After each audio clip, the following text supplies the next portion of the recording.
বৌমা, 2 কাপ চা দিতে পারবে? ব্যালকনিতে বসে কাপা গলায় ডাক দিলেন বাবু। একটু পরে সুচরিতা 2 কাপ চা নিয়ে ধীর পায়ে ব্যালকনিতে এলো। ব্যালকনির আলো নেভানো, ঘরের ভেতরে আলো এসে পড়ছে ব্যালকনিতে। অল্প আলো আধারিতে সুচরিতা খেয়াল করল বাবু তখনও গল্প করে চলেছেন পাশের জনের সাথে, খুব ফিসফিস করে হেসে হেসে কথা বলছেন। দিনের শেষে সন্ধ্যাবেলার এই সময়টুকুই বেশ হাসি খুশিতে থাকেন তিনি। সুচরিতা যেতেই প্রতিদিনের মতো একগাল হেসে তার দিকে তাকিয়ে বললেন, তোমার মায়ের কাপে চিনি দাওনি তো? চায়ের কাপ দুটো বাবুর সামনে নামিয়ে রেখে একটু ইতস্তত করে সুচরিতা মাথা নাড়িয়ে বলল, না বাবা, আমি তো জানি মা চিনি খান না। বাবু খুব খুশি হয়ে অন্য কাপটা পাশের চেয়ারের সামনে ঠেলে দিলেন স্ত্রীর উদ্দেশ্যে।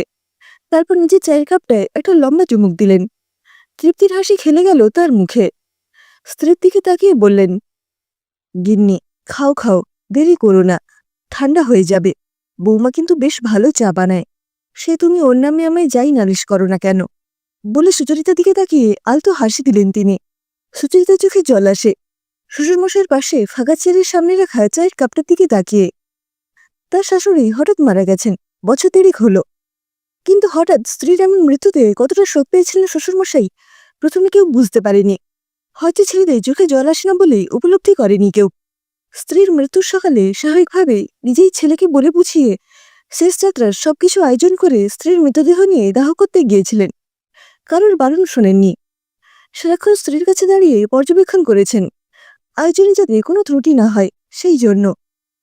শাশুড়ি দেহ চুলিতে ঢুকানোর আগের মুহূর্তে সেইখানে দাঁড়িয়ে স্থির দৃষ্টিতে তাকিয়েছিলেন স্ত্রীর দিকে। কিন্তু চুলিতে ঢুকানোর সাথে সাথে প্রিয়তমা জ্বলে ওঠা দেখে উফ বলে মুখে একটা কষ্টের শব্দ করেই সঙ্গে সঙ্গে অজ্ঞান হয়ে সশব্দে পড়ে যান বাবু। এত শক্তমনের মানুষকে এইভাবে পড়ে যেতে দেখে উপস্থিত সবাই হতচকিত হয়ে গিয়েছিল সেদিন। আসলে কিছু তীব্র শোক মানুষকে প্রথমে কষ্টটাকে উপলব্ধি করায় না হয়তো, পরে সেই শোকের তীব্রতা ধরা পড়ে। বাবুর ক্ষেত্রেও তাই হয়েছিল। এরপর বেশ কয়েক মাস সকাল সন্ধে ঘুম মেরে ব্যালকনিতে বসে থাকতেন তিনি। স্ত্রী ছাড়া এই ব্যালকনিকে বড্ড নিঃসঙ্গ মনে হতো শ্বশুরমশাইয়ের। সুচরিতার বিয়ে হয়েছে বছর 4 হলো। এখানে এসে মুগ্ধ হয়েছিল শ্বশুর শাশুড়ির মিল দেখে। একটা দিনের জন্য দুজনের মধ্যে মনোমালিন্য হতে দেখেনি সে।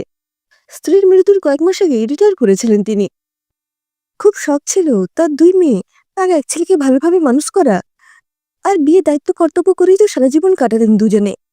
এইবারে দুজনে ঝাড়া হাত পা হয়ে এদিক ওদিক একটু ঘোরাঘুরি বেরিয়ে কাটাবেন। তাই রিটায়ারমেন্টের পরে সব দায়িত্ব ছেড়ে দুজনে যেন আবার সেই বিয়ের প্রথম বেলার জীবনে ফিরে গিয়েছিলেন। সন্ধ্যাবেলার এই আলো আধারি ব্যালকনিতে বসে একটু সুখ দুঃখের কথার পেছনে যে কতটা ভালোবাসা লুকোনো ছিল সেটা এখন শ্বশুরমশাইকে দেখে বুঝতে পারে সুচরিতা। মায়ের মৃত্যুর পরে ওনার মেয়েরা প্রথম প্রথম সময় নিয়ে বাবার কাছে দেখা করতে আসলেও সেই আগের মতো প্রাণোচ্ছলভাবে বাবুকে কোনো কিছুতেই আর হাসতে দেখা যেত না। ভালোবাসার মানুষকে চিরতরে হারানোর বিরহ মানুষটাকে এই বয়সে এসে কতটা একা করে দিতে পারে তা তার শ্বশুরমশাইকে না দেখলে বুঝতে পারত না সুচরিতা। আসলে বার্ধক্য বয়সে এসে স্ত্রী আগে চলে গেলে স্বামীরা বোধহয় এইভাবে দিশেহারা হয়ে যায়, কারণ তারা বুঝি অনেক বেশি নির্ভরশীল হয়ে পড়েন স্ত্রীর ওপরে। শাশুড়ি চলে যাওয়ার পরে প্রথম প্রথম ঘুম মেরে থাকলেও এই মাস 6 হলো সুচরিতা খেয়াল করছে এই সমস্যাটা শুরু হয়েছে। তারপর থেকেই ব্যালকনিতে প্রতি সন্ধ্যাবেলায় বসে 2 কাপ চা দিতে বলেন তিনি। 1 কাপ থাকে পাশের চেয়ারের সামনে। চাই চুমুক দিতে দিতে স্ত্রীকে নিজের অবচেতন মনে নিয়ে এসে স্ত্রীর সাথে কথা বলে যান অনর্গল, হাসেন, বিড়বিড় করেন। প্রথম প্রথম একটু ভয় পেলেও সুচরিতা পরে বুঝেছে আসলে হঠাৎ করে দীর্ঘ 45 বছরের সঙ্গিনী চলে যাবার পর এই আঘাতকে কিছুতেই মেনে নিতে পারেননি শ্বশুরমশাই। তাই হয়তো এই 2 কাপ চায়ের আয়োজন। হয়তো এইভাবে তিনি কিছুটা মানসিক শান্তি পান। ব্যালকনির নিঃসঙ্গতা এইভাবে কাটাতে চান তিনি। বাইরের কেউ হঠাৎ দেখলে তাকে পাগল বলবেন, কিন্তু স্ত্রীর সাথে এই সন্ধ্যাবেলা চা খেতে খেতে কথা বলা ছাড়া আর কোনো মানসিক বিকৃতি ঘটেনি তার। 8 মাসের অন্তঃসত্ত্বা বৌমা সুচরিতার ভীষণ খেয়ালও রাখেন বাবু। বৌমা সময় মতো খেয়েছে কিনা, ওষুধ ঠিকঠাক খেয়েছে কিনা সে খোঁজও নেন। ডাক্তার বাবুকে চেক আপ করে বলেছেন এটা প্রচন্ড মানসিক চাপ আর একাকিত্বের ফলে হয়েছে। কাউন্সেলিং করালে আর ওষুধ খাওয়ালে একটা সময় ঠিক হয়ে যাবে হয়তো। তবে ওনার সঙ্গে বাড়ির লোকের একটু বেশি সময় দিতে বলেছেন, যাতে উনি এই মানসিক চাপ থেকে তাড়াতাড়ি বের হতে পারেন। ছেলে অনেক রাতে অফিস থেকে ফেরে বলে বেশি সময় দিতে পারে না বাবাকে। তাই সুচরিতা নিজের শরীর ভালো থাকলে সবসময় চেষ্টা করে শ্বশুরমশাইকে সময় দিতে। বিশেষ করে এই সন্ধ্যাবেলায় কাজের লোক মিনতিদের হাত দিয়ে চা সে পাঠায় না। সে চায় না বাইরের লোকেরা এটা নিয়ে হাসাহাসি করুক। তাই সে নিজেই 2 কাপ চা করে শ্বশুরমশাইকে দেয়। তখন প্রাণতোষবাবু, তুমিও একটু বসো বৌমা, বলে তার পাশের চেয়ার শাশুড়ির জন্য নির্দিষ্ট বলে উঠে বৌমাকে সামনের চেয়ারটা এগিয়ে দেন। আজও শ্বশুরমশাই তার সামনের চেয়ার টেনে তাকে ইশারায় বসতে বলে খুব খুশি হয়ে বৌমাকে বললেন, জানো বৌমা, তোমার শাশুড়ি কি বলছিল আজ? সুচরিতা জিজ্ঞাসা দৃষ্টিতে তাকাতেই প্রাণতোষবাবু বাচ্চাদের মতো বললেন, আগে প্রমিস করো বৌমা, এ কথা কাউকে বলবে না। সুচরিতা ভুরু কুঁচকে হেসে বলল, না না বাবা, কাউকে বলবো না। কি কথা বলুন? সুচরিতার দিকে তাকিয়ে প্রাণতোষবাবু খুব খুশি মনে বললেন, তোমার মেয়েই হবে বৌমা। সুচরিতা নিজের অজান্তেই একটু ভুরু কুঁচকে অবাক হলো যেন।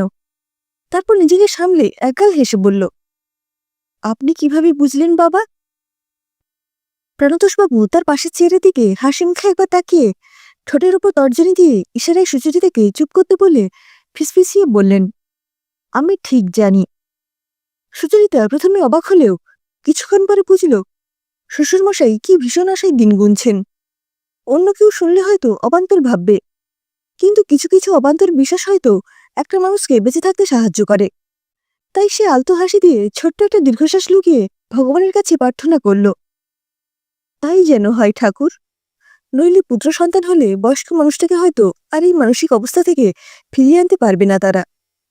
তার নিজের মনে সন্দেহ থাকলেও সে দিনরাত ঠাকুরের কাছে প্রার্থনা করছিল তাদের যেন কোনো সন্তানই হয়। এইভাবে অন্তত মানুষটার মনের একাকিত্ব যেন ঘোচে। এর সপ্তাহ 3 পরে সুচরিতাকে ভোরবেলা ভর্তি করা হলো নার্সিংহোমে।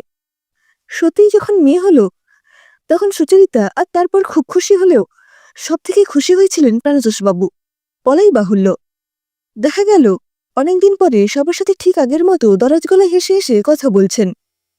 তারপর এক ফাঁকে নাতনিকে সাদরে কোলে নিয়ে কানের কাছে ফিসফিস করে যখন গিনি বলে ডাক দিয়ে প্রাণতোষবাবু বৌমার দিকে তাকিয়ে একগাল তৃপ্তির হাসি হাসলেন, তখন সুচরিতা হাসতে গিয়েও লুকিয়ে চোখের জল মুছল। অবাক করার বিষয় হলো আর কখনো প্রাণতোষবাবু সন্ধ্যাবেলা ব্যালকনিতে বসে বৌমার কাছে 2 কাপ চা চাননি।